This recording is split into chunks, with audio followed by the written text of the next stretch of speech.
ആ ഹലോ യൂൻസേ, നമ്മുടെ ഇപ്പോഴത്തെ ഈ വിദ്യാഭ്യാസ മേഖലയെ പറ്റി നിൻ്റെ അഭിപ്രായം എന്താ?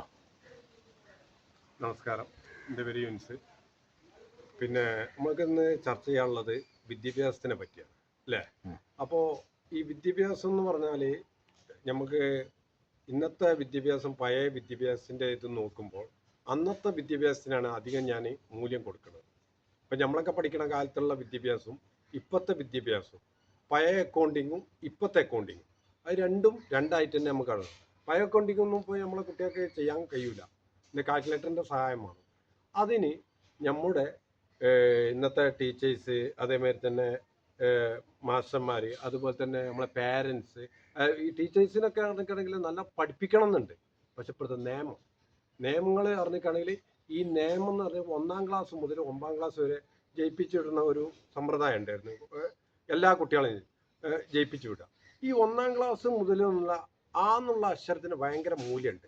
അച്ഛൻ, അമ്മ, അധ്യാപകൻ, ഇതിന് ഭയങ്കര മൂല്യമുള്ള അത് നമ്മന്ന് തുടങ്ങുമ്പോൾ ഈ ഇതെന്ന് പറഞ്ഞിരിക്കണ പഴയ പാഠപുസ്തകത്തിൻ്റെ ഇതും ഇന്നിപ്പോൾ ടെക്നിക്കലായിട്ട് IT അങ്ങനത്തെ മേഖലയിലേക്കാണ് കുട്ടികൾ. കമ്പ്യൂട്ടർ എന്താ ലോകം ഈ ലോകം മാറുമ്പോൾ IT യുഗത്തേക്ക് പോകുമ്പോൾ അതിനകത്ത് കാലഘട്ടം മാറും എന്നൊക്കെ പറയും. പക്ഷേ എന്നാലും പഴയ വിദ്യാഭ്യാസം എന്ന് പറഞ്ഞിട്ടാണെങ്കിൽ ഈ തോൽക്കലാണ്, ജയിക്കലാണ്. ഇന്ന് എല്ലാ കുട്ടികൾക്കും A+ ഇതും കൊടുത്തുങ്ങാണ്ട് ഇപ്പം എൻ്റെ മക്കളൊക്കെ പഠിക്കുന്നുണ്ട്. സംഗതി എല്ലാ കുട്ടികൾക്കും വിദ്യാഭ്യാസം കൊടുക്കണം എന്നാണ് എല്ലാ പാരൻസിൻ്റെ ഇത്. പക്ഷെ അതിൻ്റെ അപ്പുറത്തേക്ക് ചിന്തിച്ച് നോക്കുമ്പോൾ ഈ നമ്മുടെ കുട്ടികൾക്ക് വിദ്യാഭ്യാസം കൊടുക്കണം എന്ന് ഒരു ടീച്ചർ വിചാരിക്കുകയാണ്. ഞാൻ പഠിപ്പിച്ച കുട്ടിയാണ് ഒരു IAS ആണോ IPS സിവിൽ സർവീസ് അങ്ങനത്തെ മേഖലയ്ക്ക് പോകണം എന്ന് വിചാരിച്ചിട്ടാണ് ഓരോ ടീച്ചേഴ്സ് രാവിലെ നിന്നുകൊണ്ട് പഠിക്കുക. പക്ഷേ അതിനെന്താണ് ഒരു കുട്ടീനെ നോക്കാൻ വയ്യ, അടിച്ചാൽ കേസ്, പോസ്കോ കേസ്, ഇതിലൊക്കെ കൊടുക്കുക. അപ്പോൾ ഇവരിത് എന്ത് ചെയ്യും? കുട്ടികൾ ഇത് മെല്ലെ എന്ത് ചെയ്യും? അത് ദുരുപയോഗം ചെയ്യും. അപ്പോൾ ഇതെന്തെങ്കിലും അടിക്കുക, പിടിക്കുക, ചോദ്യം ചെയ്യുക, എന്തെങ്കിലും ഫോൺ പിടിക്കുക. ഇപ്പം നാളെ പാലക്കാട് നാളുണ്ടായി ഒരു പ്രിൻസിപ്പളായർക്ക് ഒരു അക്രമം. നാളെപ്പോൾ അതേമാതിരി ഓരോ സ്കൂളിലും ഓരോ അടിപിടി കേസുകൾ നടക്കുന്നുണ്ട്. പക്ഷേ ഇതിലൊന്നും ടീച്ചേഴ്സിനോ ഇവർക്കോ ഇതിൽ ഇടപെടാൻ വയ്യ. എന്താ വെച്ചാൽ ഇടപെട്ടിക്കുകയാണെങ്കിൽ അവർ കുടുങ്ങുകയാണ്. ഇപ്പം ഞാൻ ഒരുപാട് ടീച്ചേഴ്സിനായിട്ട് അവർ പഠിക്കണമെങ്കിൽ പഠിച്ചോട്ടെ, പഠിക്കണമെങ്കിൽ പഠിക്കണ്ട. നമ്മൾ പാരൻസ് എന്ന് പറഞ്ഞാൽ വിദ്യാഭ്യാസമൊക്കെ അങ്ങനെ കൊടുക്കുന്നുണ്ട്. പക്ഷെ അവരെ കഴിവുകൾ നമ്മൾ കാണുന്നില്ല. കഴിവ് വേറെ, വിദ്യാഭ്യാസം വേറെ. വിദ്യാഭ്യാസം ഉണ്ട് വെച്ചിട്ട് കഴിവ് കിട്ടൂല, കഴിവുണ്ട് വെച്ചിട്ട് ചിലപ്പോൾ വിദ്യാഭ്യാസം ഉണ്ടായിക്കോളൊന്നുമില്ല. അപ്പോൾ അതേമാതിരി കഴിവുകൾക്ക് ഇപ്പോൾ ചില ആൾക്കാരൊക്കെ ചോദിക്കും എൻ്റെ മക്കള് ഇന്ന സ്കൂളാണ്, ഇന്ന കോളേജിലാണ്. അതുകൊണ്ട് കാര്യമില്ല.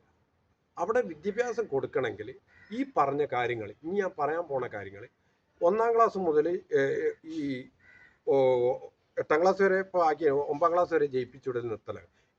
ഇതിൽ പഠിക്കണ ആ വാല്യൂ അത് പിന്നെ 10-ാം ക്ലാസ്. പിന്നെ A+ൻ്റെ സർട്ടിഫിക്കറ്റ് ഉണ്ട്, ഡിഗ്രീൻ്റെ സർട്ടിഫിക്കറ്റ് ഉണ്ട്. പിന്നെ അതുപോലെ തന്നെ ഈ പ്രാക്ടിക്കലായിട്ട് ജോലി സ്ഥലത്ത് വരുമ്പോൾ I ആണോ ഇടേണ്ടത് E ആണോ ഇടേണ്ടത്? കുട്ടി കൺഫ്യൂഷനായി. എത്ര വരെ പഠിച്ച്? ഞാൻ ഡിഗ്രി വരെ പഠിച്ചു, പ്ലസ് പാസ്സാണ് ആണ്. അപ്പോൾ ഗവൺമെൻറ്റിൻ്റെ അടുത്ത് എന്താ വെച്ചാൽ ഈ കുട്ടികളെ അടി ജയിപ്പിച്ചു വിടുക. അപ്പോൾ എന്താണ് പ്രശ്നം ചോദിച്ചു നോക്കുമ്പോൾ അവർ ആത്മഹത്യ ചെയ്യുക. ഇതിന് സർക്കാരിനോ പേരൻസിനോ എന്തെങ്കിലും ചെയ്യാൻ പറ്റുമോ? അവനാന് വേണ്ട കഴിവുകൾ, അവനാന് വേണ്ട വിദ്യാഭ്യാസം അവനാന് നേടണം. ഇപ്പം ഞാൻ വിചാരിക്കുകയാണ് എൻ്റെ മക്കൾക്ക് നല്ല വിദ്യാഭ്യാസം നേടണം എന്നാണ് ഞാൻ വിചാരിക്കുന്നത്. പക്ഷേ അതിനെന്താണ് ഇതിൻ്റെ ബാക്കിൽ അങ്ങനെ പോകാൻ, അടിക്കാൻ പാടില്ല, അതാക്കാൻ പാടില്ല. അതിന് ഇപ്പം നാളെ PTA മീറ്റിങ്ങിലും സംസാരിച്ചാൽ എൻ്റെ കുട്ടീൻ്റെ കാര്യമാണ് ഞാൻ.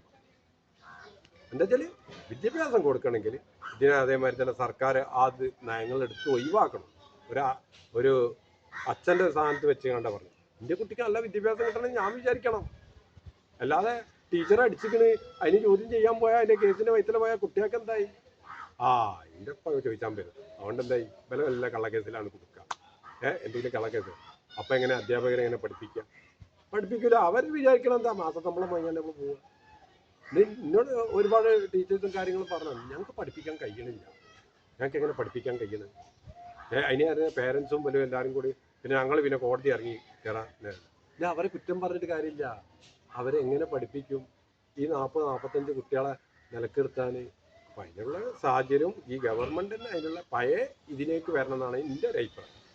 എന്താ വെച്ചാൽ പഴയ വിദ്യാഭ്യാസം തോറ്റ് പഠിക്കുമ്പോൾ 10 എഴുതി കൊണ്ടുവരാൻ പറയില്ലേ. ഇപ്പോൾ അങ്ങനെയല്ലല്ലോ. അപ്പോൾ ഒന്നും കൂടി കുട്ടി പഠിക്കുക. എൻ്റെ ഒരു അഭിപ്രായം പറഞ്ഞെന്നുള്ളൂ. അതിൽ എതിർക്കുന്നവർക്ക് കേൾക്കുക. അതോടെ എനിക്ക് ഇത്രയും ഈ വിദ്യാഭ്യാസത്തിനെ പറ്റി എനിക്കതാണ് പറയാനുള്ളത്. ഓക്കെ.